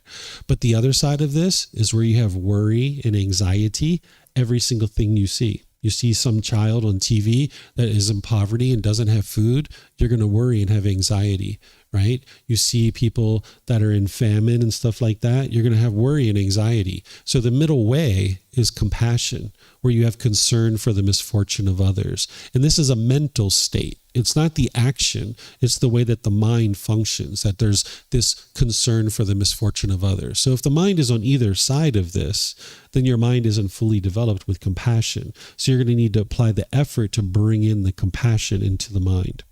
The fourth one is to maintain wholesome states that have arisen, not allowing them to fade away. Bring them to full growth and full perfection of development. Because there are certain wholesome qualities that are in your mind right now, but they're not fully developed. You're going to need to apply the effort to do that. So for example, you probably have loving kindness in your mind right now, right? Where you have love and kindness for others. You have a genuine interest in seeing them be well, but it's not fully developed. That's why you get angry sometimes. That's why you get bitter and harsh and hostile with people, where your ill will comes out towards those people, right? So in certain situations, you have loving kindness, but in other situations, you don't, because it's not fully developed yet. You're going to need to apply the effort to bring this loving kindness into your mind more and more, to the point where it's permeating, that your mind is filled up with this loving kindness. And then the same thing with sympathetic joy. Sympathetic joy is the joy for others' success, even if you didn't contribute to it. This is the opposite of jealousy or envy, right? So in some situations, you probably have sympathetic joy. Somebody says to you, hey, I'm thinking about going to Thailand. I was going to schedule a trip to go to Thailand. You're like, oh, that's a wonderful place. I was there. It's really nice. Hey, there's this lady on the corner that sells mango and sticky rice. You might actually give her a check, right? She's got really good mango and sticky rice. You're like, that's wonderful, right? You have joy for their success, even though you didn't contribute to it. But now maybe you're at work and there's a new position that opens up. And you apply for that new position, higher salary, better title, nicer office, and some of your coworkers apply too. And they get the job instead of you. Now you're jealous. Now you're envious, especially when they're walking around gloating in the office with conceit, right? You might notice your jealousy coming up. So you're going to need to apply the effort to arise this sympathetic joy, joy for others' success. Because that jealousy or envy is not helping you. It's not improving anything about your life. It's really painful to experience that. So you need to get to the point where you have this joy for others' success and apply the effort to do that. They come by your desk. Hey, guess what? I got that new job. Oh, really? Congratulations. I'm pleased for you. Maybe even inside you're jealous, but if you can just rise up some of this sympathetic joy, more and more your mind will be wired that way, and that's going to be more and more of what you function through, is that sympathetic joy, right? So this is applying the effort to either prevent unwholesome qualities from coming into the mind, applying the effort to eliminate unwholesome qualities that are currently in your mind, applying the effort to bring in the wholesome qualities that are not currently in your mind, or applying the effort to maintain and support the wholesome qualities that are currently there. Okay, so this is right effort. You wouldn't be able to practice this without the next step. The examples that I'm giving you here, this is just examples. The things that are unwholesome or wholesome, that are either in your mind or not in your mind, that's going to be unique to you. And that's where this next step is going to come in. This next one is going to help you to be able to figure out what are the wholesome qualities in your mind and what are the unwholesome qualities. And that's going to help you to be able to purify your mind. The next one is called mindfulness. Okay, so here's the words of the Buddha. In what, monks, is right mindfulness? Here, monks, a monk resides, reflecting on body as body, dedicated, clearly aware and mindful, having put aside craving and worry for the world. He resides reflecting on feelings as feelings, dedicated, clearly aware and mindful, having put aside craving and worry for the world. He reflects on mind as mind, dedicated, clearly aware and mindful, having put aside craving and worry for the world. He reflects on mental objects as mental objects, dedicated and clearly aware and mindful, having put aside craving and worry for the world. This is called right mindfulness. Okay, so he's talking about four things here. Body as body, feelings as feelings, mind as mind, mental objects as mental objects. This is called the four foundations of mindfulness. And I'm going to explain to you guys what this is. But first, let me just talk about mindfulness in general.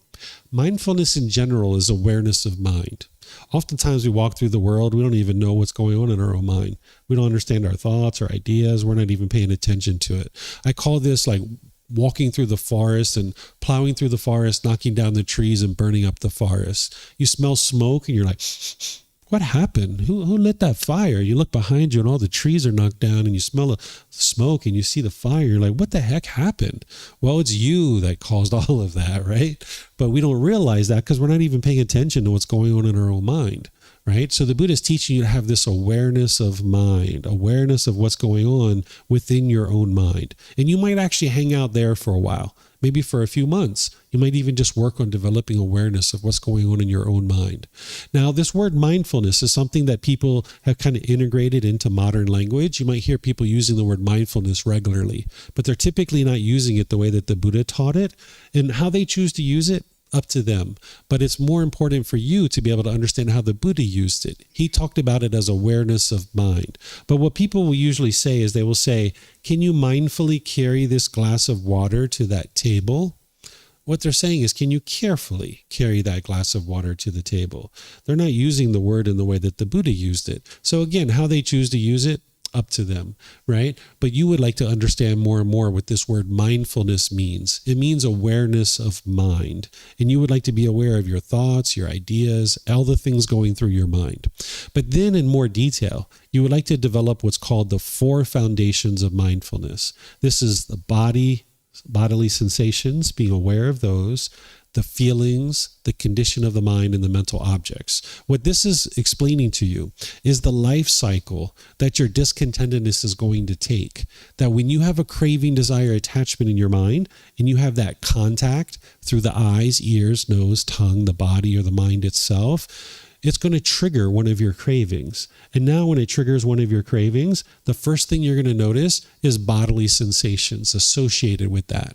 So for example, with something like anger, you're going to notice tingling in the body, tightening in the chest, tightening in the throat, heat in the face, pressure in the skull, right? This is the bodily sensations alerting you, hey, you're about to get angry. You're about to get frustrated. It's like an early warning system. And what the Buddha teaches you is to apply right effort and cut it off and let it go there.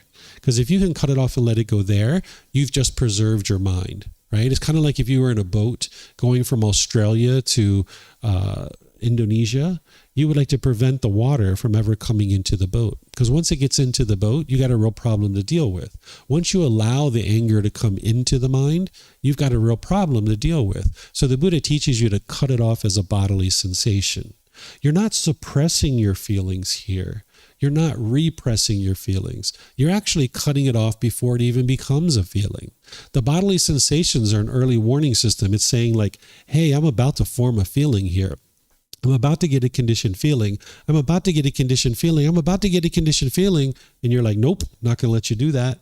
Right? And you cut that off and you let it go. And more, your mind learns not to do that. So you need to be able to have awareness of these bodily sensations. You might even not be aware of these right now. But if you're paying attention to your mind and you're developing your mindfulness, more and more you'll get tuned into this, because this is an early warning system that you have. We talk about it sometimes, like if you have ever been shy or stage fright, someone might say, oh, I have butterflies in my stomach.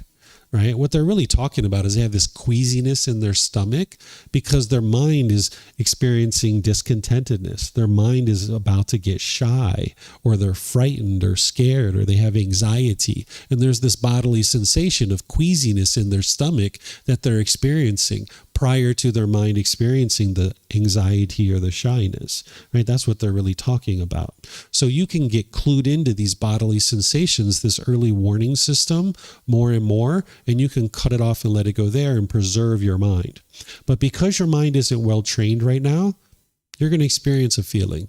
It's going to happen. You're going to have conditioned feelings, pleasant feelings, painful feelings, neither painful nor pleasant. So if you missed it as a bodily sensation, if you can cut it off as a feeling, that's the next best thing. You cut it off and let it go out of your mind. If you miss it as a feeling, then that means it's going to affect the condition of your mind for a few minutes, a few hours, a few days. Have you ever been grumpy and irritable for like a week or two? Of course you have, right? Because you didn't understand this. Right? You didn't have this wisdom because you had some craving. It got triggered. You didn't cut it off as a bodily sensation. You didn't cut it off as a feeling. And now it affected the condition of your mind.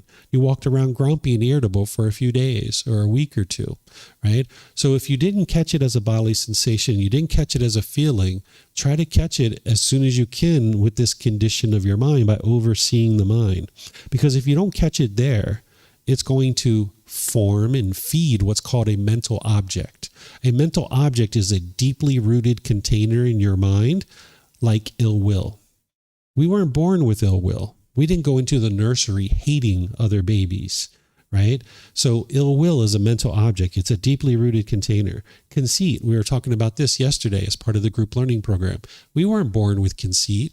We didn't go into the nursery like, look at my gloves. My gloves are better than yours. My hat looks so good, man. Your crib doesn't look so good, right? We didn't do that, right? That was formed over time as we come into this world, right? So at some point we were a little kid and our parents gave us chocolate and ice cream and we were so happy with that.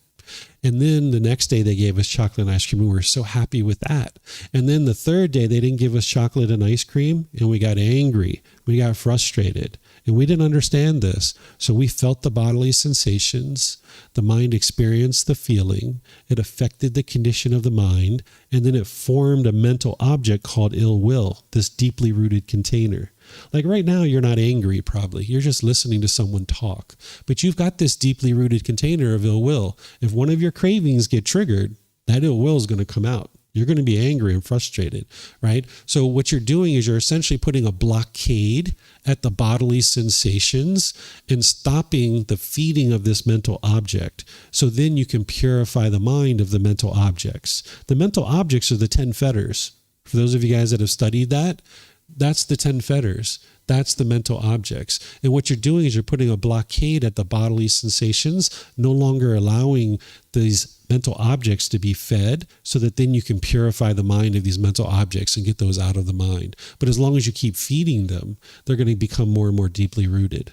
So this is called right mindfulness, where you're aware of the 4 foundations of mindfulness.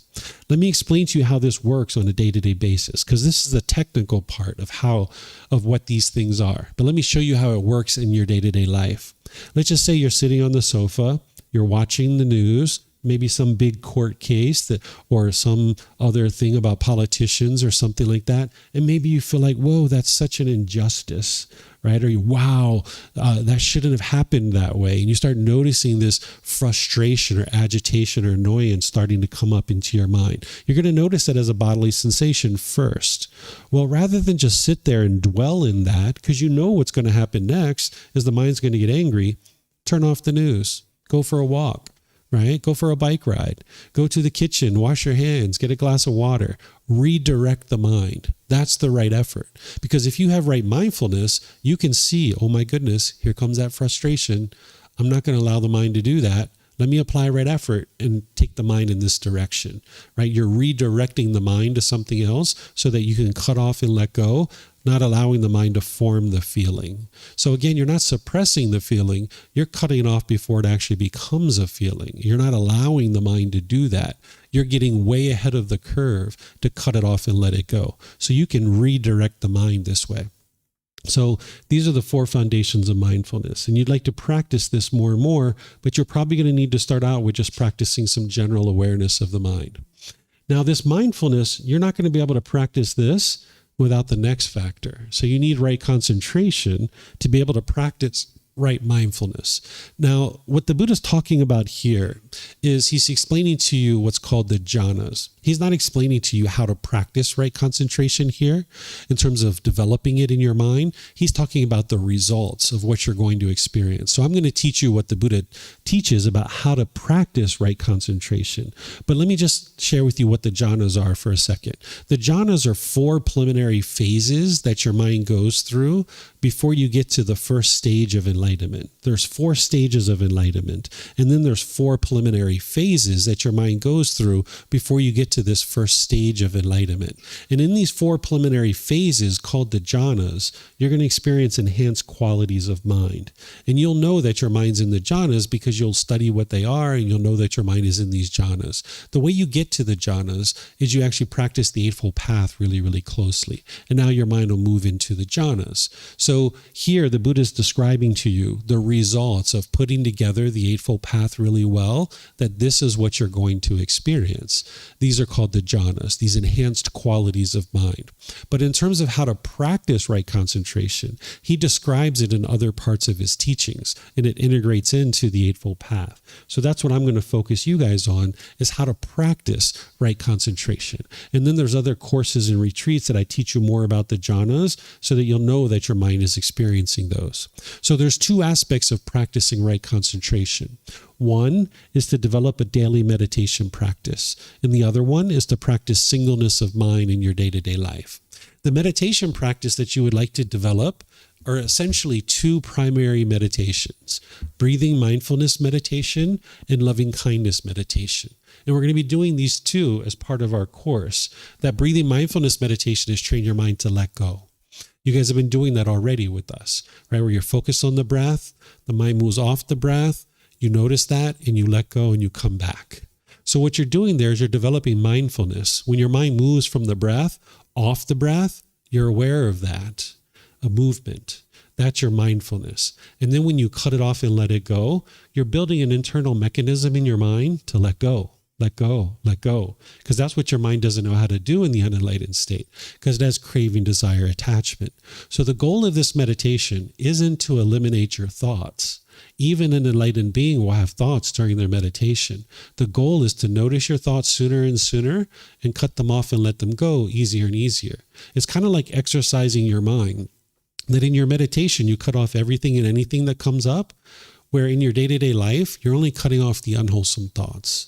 right? So it's like a professional athlete. They go to the gym, they might do weight training, cardiovascular training, agility training, and that looks very different than their sport.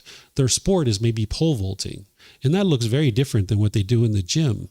So it's the same thing that you're exercising your mind in one way, which is cutting off everything and anything. But in day-to-day life, you're only cutting off the unwholesome thoughts. So you have the thought of taking your mom out to lunch or dinner. You don't need to cut that off, right? That's generosity. Hey, Mom, how you doing? What are you doing on Friday? Would you like to go out to lunch? I'd like to take you out to lunch, right? No need to cut that off. But if you're thinking about punching your boss in the face, cut that off, right? It's going to produce unwholesome results for you, right? That's an unwholesome thing. You like to cut that off and apply right effort, right? So that's what's going to help you to be able to do that is the breathing mindfulness meditation. So even an enlightened being has thoughts during meditation. They're going to have a thought, and then there's going to be a period of time of quietness afterwards. Because when they have the thought, they're going to notice it right away, cut it off and let it go and bring the mind right back to the breath. And then their mind's going to be quiet and still for about 30 seconds to a minute. Then they're going to have another thought. And then they're going to notice it, cut it off right away and bring the mind back. But an unenlightened being, they'll have a bombardment of thoughts. It'll be like thought, thought, thought, thought, thought, thought, thought, thought, thought, thought, thought, thought, thought, thought, thought, thought, thought. Or you'll have a thought, you'll indulge in that thought, you'll look at it, you'll play with it, you'll follow it for a while, 2 or 3 minutes down the road. Oh yeah, that's right, I'm meditating. Let me bring my mind back to the breath, right? This is what the unenlightened mind does because it's not disciplined, it's not controlled, it doesn't have right concentration. So more and more, you'd like to notice your thoughts sooner and sooner and cut them off and let them go easier and easier. Normally what people do is they start with breathing mindfulness meditation for about 4 weeks, really building that up nice and strong, where you have the propensity to do it. You won't master it in 4 weeks, but you'll actually be able to do it and you'll have some practice in doing it. Then you bring in loving kindness meditation. This is a meditation I'm going to teach you tomorrow, where you're essentially rewiring the mind to be loving and kind. This is what's going to eliminate your anger, your hatred, your ill will, the frustration, even the slightest dislike towards others, and even that negative self-talk within your own mind where you're diminishing and degrading yourself. The loving kindness meditation is going to help you to eliminate that. It's a completely different style than the breathing mindfulness meditation. And these are targeting 2 of the major problems in your mind. It's targeting the craving and the anger. So these are the 2 that you usually focus on. There's 2 other meditations that the Buddha taught. One is to eliminate sexual cravings. The other one is to eliminate or to realize non-self. And not everybody needs these 2, but they're available and people learn them in different courses and programs that I share. But in these programs that I'm teaching now, we usually focus on the foundational ones, which are these 2. So these are the 2 that we're going to be focused on. And what you would like to do is build up your practice to 2 or 3 sessions per day for about 30 minutes. And that can sound like a lot for some people, but if you look at your life, there's probably some unbeneficial things that you're doing that you could clear out of your life and you'd have a lot more time to meditate. Maybe if you're searching social media 3, 4, 5, 6 hours a day, right? Or if you're haunting the streets at unfitting times, which is the Buddha talks about that, right? You could clear that stuff out of your life and you'll actually have a lot more time to do these kinds of things, right? So you're going to need to gradually build this up. And it can sometimes take 6 months, a year, or 2 years to build this up in your day-to-day life. So don't put pressure on yourself. You're not in a race with anybody. You're not in a competition. It's your own journey to enlightenment. So you just gradually build this up. When I first started meditating, I could only meditate about a minute. My mind was so congested. It was like hitting a brick wall every time I tried to meditate. So if you notice that it's going to be frequency is more important than the duration of your meditation. So if it's a matter of 1 meditation for 30 minutes or 2 for 15, you're actually going to get more benefit out of the 2 for 15. That's more beneficial for you. And then just build that up to be longer and longer and longer. Okay, so you're going to need a daily meditation practice, gradually building that up over the next 6 months, a year, or 2 years. Then you'd like to be practicing singleness of mind as well. What singleness of mind is where you're just doing one thing at a time. Oftentimes people are taught to multitask.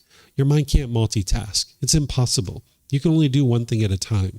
So if I'm talking on the phone with my mom, which would be impossible since she's no longer alive, but if I was doing that and I was watching TV and I was eating a sandwich, I'm not actually doing all those three things at the same time. I'm talking to mom for a few seconds, I'm watching TV for a few seconds, and I'm eating the sandwich for a few seconds. So my mind's racing around from one thing to another to another. And now this conversation that could have actually been maybe 10, 15, 20 minutes, it ends up being 45 minutes or an hour. So I'm actually wasting my time here. And then the idea of bringing forth your wisdom to practice right speech, no way, right? You're going to say some things that are unwise, and you're going to have to go back and clean that stuff up later because now you've said something to your mom that you regret. Or maybe mom asked you to do something and you agreed to it on the phone, but then when you get off the phone, you're like, what did I talk about? What was I supposed to do for her? I can't even remember. Now you got to call her back, right? So the mind's lack of wisdom, it thinks that you're actually being more productive to try to do these 3 or 4 things at one time, where in reality, you're actually wasting your time. Where if you just did one thing at a time, it would be much more successful for you. And what your mind's essentially trying to do here is race around the racetrack. If you've ever been to a horse track where horses race around and race around and race around the horse track, when they're done racing and they go to the barn, they're not calm, right? They're still hyped up from racing around the racetrack. So if you go home after 8 or 10 hours at work where you're racing around the racetrack, you'll find it very challenging to relax. You'll have stress and anxiety because you've been racing around the racetrack all throughout your day. So you'd like to just do one thing at a time. Same thing, like say I was washing dishes, right? I'll show you how to do this. Say I'm washing dishes. Well, if my mind's wandering and thinking about all these other things, I can very easily cut myself with a knife.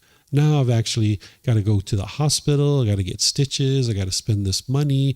I got all these problems, right? Whereas if I just did one thing at a time, I'm washing dishes and you notice your mind is wandering, cut that off. Come back to the dishes, right? Or say you're in a business meeting and you're thinking about that trip to Thailand that you're going to be taking in 3 months.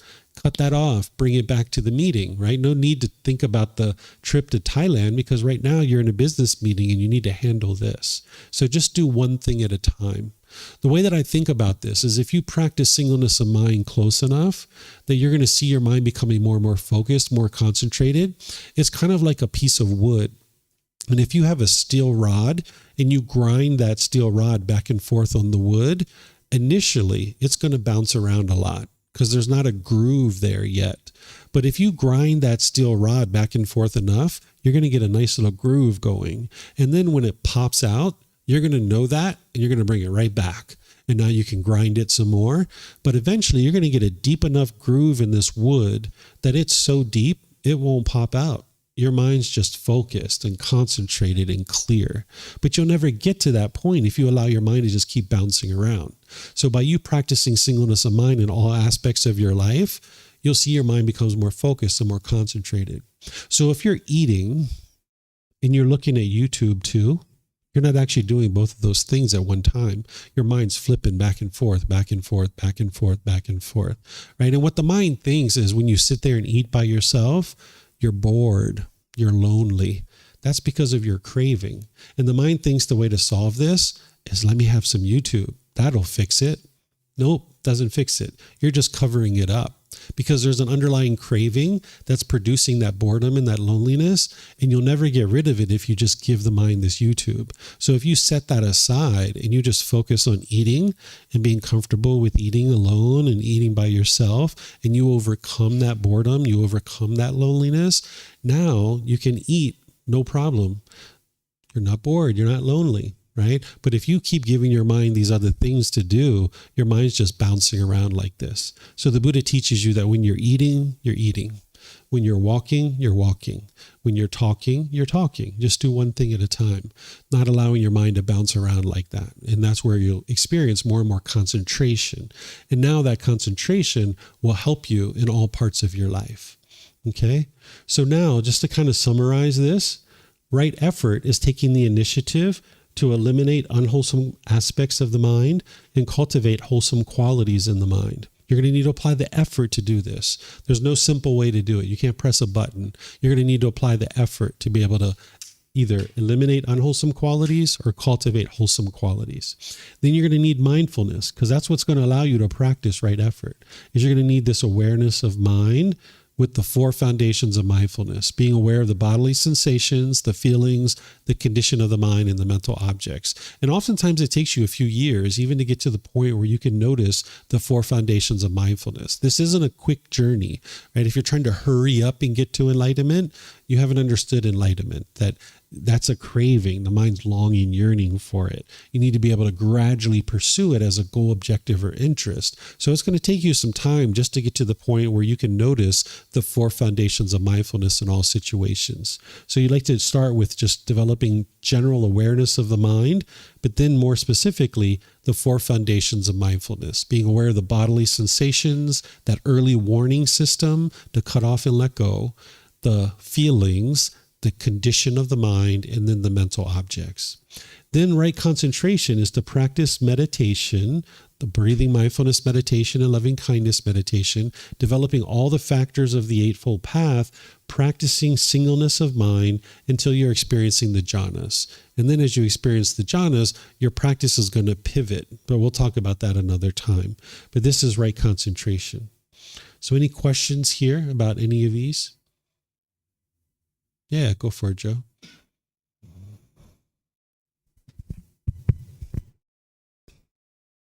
Mr. David, where do the containers originate from? So this comes back to the same answer I've been giving you for many questions that you keep asking, that Joe's been in multiple classes recently and he keeps asking different questions, but it's all the same answer. Do you know what the answer is? What is it?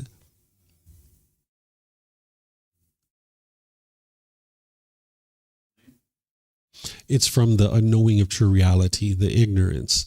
Okay. So does anybody else have any questions? Okay. Because if you don't have any questions, I was going to switch gears. Let me actually answer your question and then we'll have other questions too. Okay.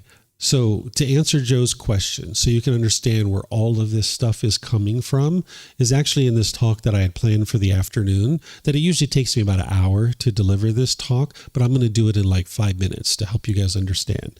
Okay. So it's called Transforming the 3 Poisons of Craving, Anger, and Ignorance. These are the 3 high-level pollutions that are in the mind. And you guys learned about craving today with the 4 Noble Truths, that it's the mind longing, yearning. It's the unquenchable thirst, the mind chasing after the object of its affection. And if it gets what it wants, it gets pleasant feelings. And if it doesn't get what it wants, it gets the painful feelings. And then there's the neither painful nor pleasant feelings as well. So that's from the craving, the desire, the longing, the yearning.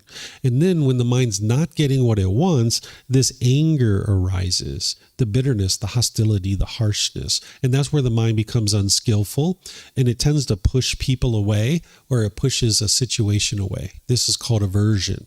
Or it becomes bitter and harsh and hostile through your intention, speech, and actions, right? This is where you're growling and roaring, trying to convince people to do things your way. Or the third thing is you put expectations on people and try to control them or pressure them or force them to do things your way. So these craving is motivating and producing the anger. And where that's coming from is called ignorance, or the unknowing of true reality, the lack of wisdom. That because the mind's lack of wisdom, it continues to crave and it continues to have anger. So while we call this craving, anger, and ignorance, it's really because of the ignorance or the unknowing of true reality, the lack of wisdom, the confusion that keeps the mind in this state of craving, and it keeps the mind continuing to have anger. So we refer to it as craving, anger, and ignorance. I'd like to use the word or the phrase unknowing of true reality, because I think the word ignorance is like a derogatory way of referring to people, and the Buddha wouldn't have used that. This is what people are translating today. A better way to think of that is misunderstanding or confusion or lack of wisdom or unknowing of true reality. So while we call it craving, anger, and ignorance, it's because of the mind's ignorance or the unknowing of true reality that it continues to crave and it continues to have anger. So your question is, where does the mental objects come from? It's because of the ignorance. Because the mind is lacking wisdom of even what those mental objects are, because it's lacking wisdom of how to eliminate them, it hasn't done the work to do so, so they continue to stay in the mind. The mind's not even aware of them. Because most people, before they've studied the 4 Noble Truths with me, we walk around thinking that it's other people that's causing us to be angry. We just firmly believe that. And sometimes even after people study the Four Noble Truths with me, they still think that, right? They need help to be able to see it clearly for themselves, because the mind's lack of wisdom, the mind's unknowing of true reality, the confusion, misunderstanding keeps all these other pollutions continuing to persist in the mind. So everything comes back to this ignorance or unknowing of true reality. And that's why your number one goal on the path to enlightenment is to cultivate wisdom. That's why I started off our course this morning with don't believe anything I say, right? Don't believe anything in the books. You need to independently verify everything that I share, because you need to get to wisdom. If you don't get the wisdom to see true reality, you'll never be able to transform your mind. That's why the teachings of the Buddha aren't based in belief, because belief, you don't know it's true or false. You're just believing it. You've got to get to wisdom. That's what's going to fix all of this. Because now you can look at it and be like, oh my goodness, my mind does have craving. And oh my goodness, when I get what I want, I do get happy. And when I don't get what I want, I do get angry. Yeah, and I do push people away. And I am bitter and harsh and hostile. And I do put my expectations on people. Wow, I got to change all of that. That stuff's true, right? But until you have that wisdom and insight, you just walk around blind, right? So that's what it means to awaken, is you're cultivating wisdom to be able to see true reality of what's truly happening within your mind. And that's ignorance is what keeps the mind stuck in experiencing these things over and over and over again. So other questions? And by the way, each one of these actually have remedies. Right? So it's the Eightfold Path that's going to remedy craving, anger, and ignorance. But more specifically, it's breathing mindfulness meditation and generosity that's targeting the craving, because that's training your mind to let go. That's what those two things are doing. The thing that targets the anger and hatred is the loving kindness meditation, and going out into the world and practicing being loving and kind through your intention, speech, and actions. You can't meditate your way to a more peaceful life. You're going to need to go out into the world and practice being loving and kind through your intentions, your speech, and your actions. So the meditation is like filling up your gas tank so you can go out into the world and be loving and kind. In the Buddhist teachings on right speech, right action, and right livelihood is teaching you how to do that. Then this ignorance is transformed by cultivation of wisdom, cultivating wisdom about the three universal truths, the Four Noble Truths, the Eightfold Path, the five precepts, the Brahma Viharas, the natural law of karma. All of these things are things that you'll learn, right? But you need to be able to cultivate the wisdom of them, not just understand them intellectually, but reflect on them to verify them and practice it to be able to see the truth. And this wisdom is what's going to unlock all the pollutions and get rid of all the pollutions, because now you have the wisdom of how to train your mind. Just like the wisdom helped us with the natural law of gravity, it's going to help you here too in understanding these. Just like we had the wisdom to clean our body and we realize it is wise to keep this body hygienic, well, we need to learn the wisdom of how to clean our mind too. Because if you're only cleaning the body, then you're not addressing this entire being. So if you walked around for a few weeks or a few months without cleaning this body, you'd be pretty uncomfortable. And that's what's happening with your mind, is if you're not cleaning your mind, you're walking around with a mind that's not purified, that's not clean, and now it feels uncomfortable. You feel stress and anxiety and frustration and all these other things. Okay? So this is what I was going to teach you this afternoon. I usually take my time to walk through it, but at least you guys get the high level. And then I've recorded this many times. You guys can see it on our YouTube channel. Joycelyn? Yes.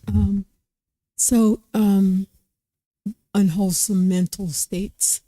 If a person has a sense of victimization based on extreme trauma, and they relive it and they get triggered in certain conditions and situations. Mm-hmm. Is that an unwholesome mental state? And is that an unwholesome mental state? And do you treat it in the same way? Yeah. So what the mind does is, like, say we have some unfortunate situation that happens. That's what I'll call something like sexual abuse or physical abuse. I'll just call it a unfortunate situation, right? Now, if we have these unfortunate situations that happen, what the mind will do is it'll cling to that experience and that situation And even though it's happened in the past, in the present moment, an individual clings to that experience, and now they form feelings today based on something that's happened in the past. And people will call this trauma. And some people think this is permanent and you can't fix it.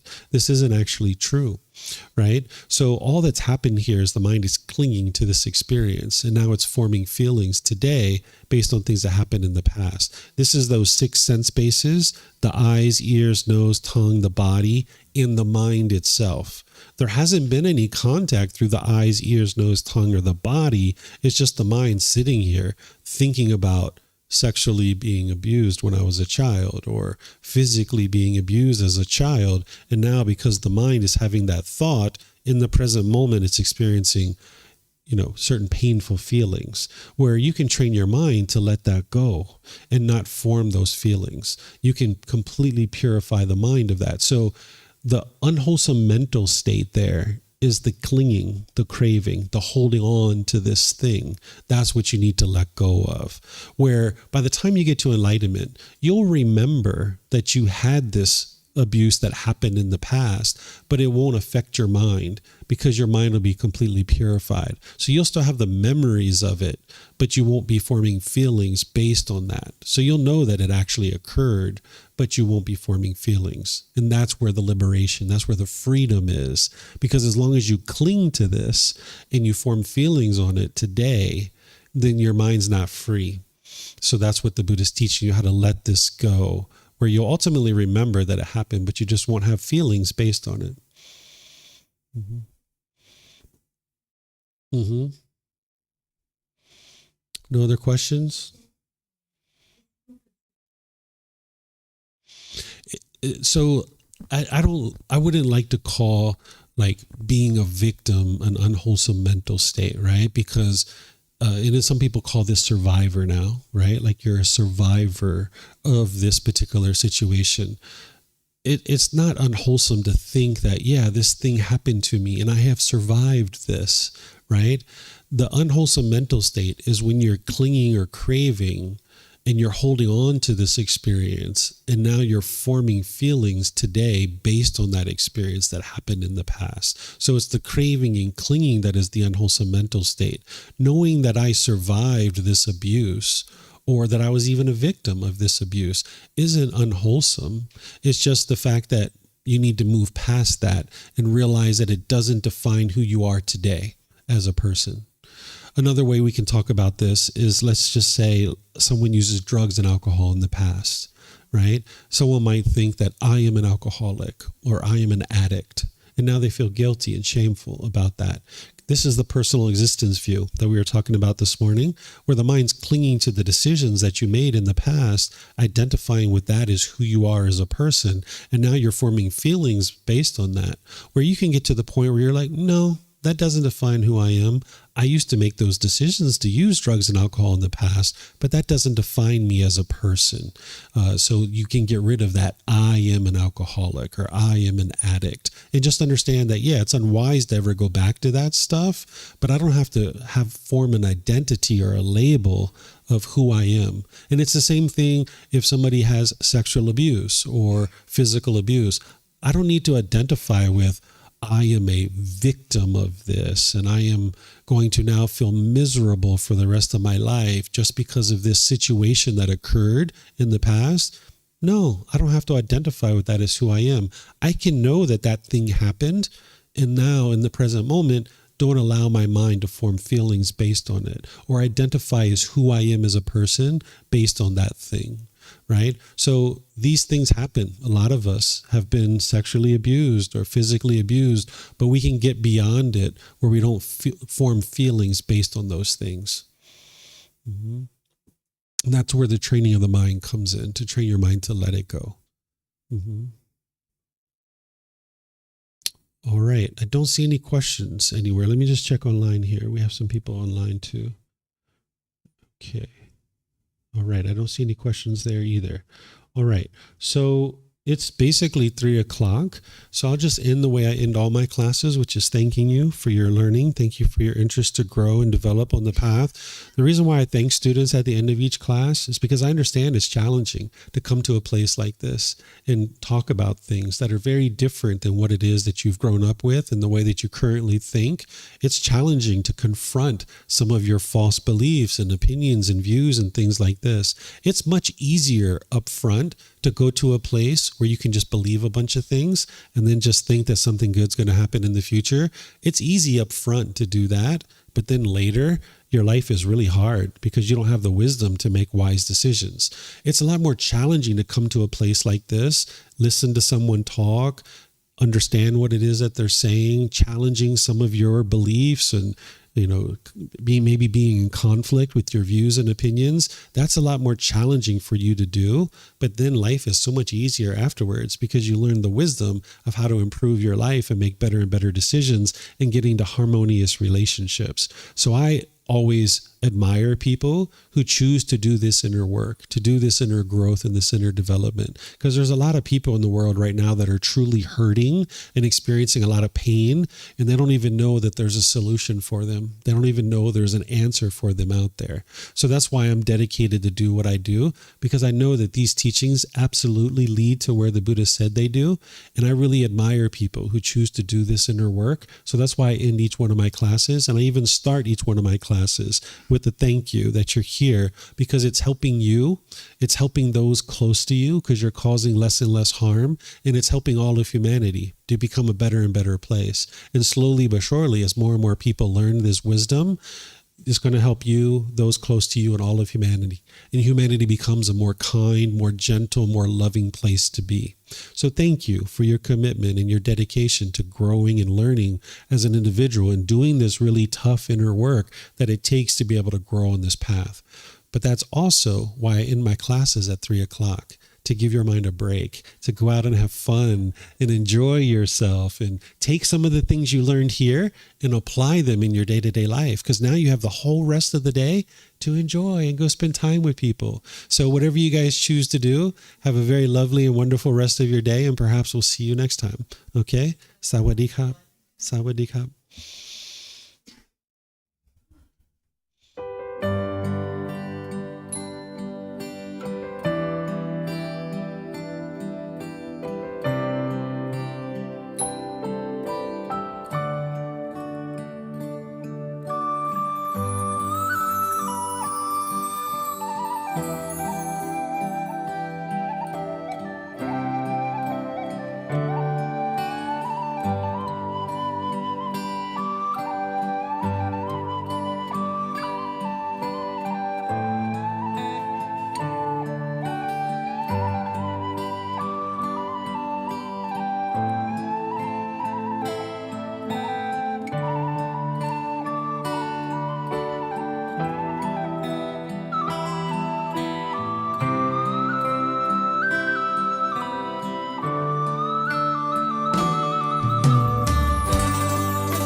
Thank you again for watching. Enjoy your meditation.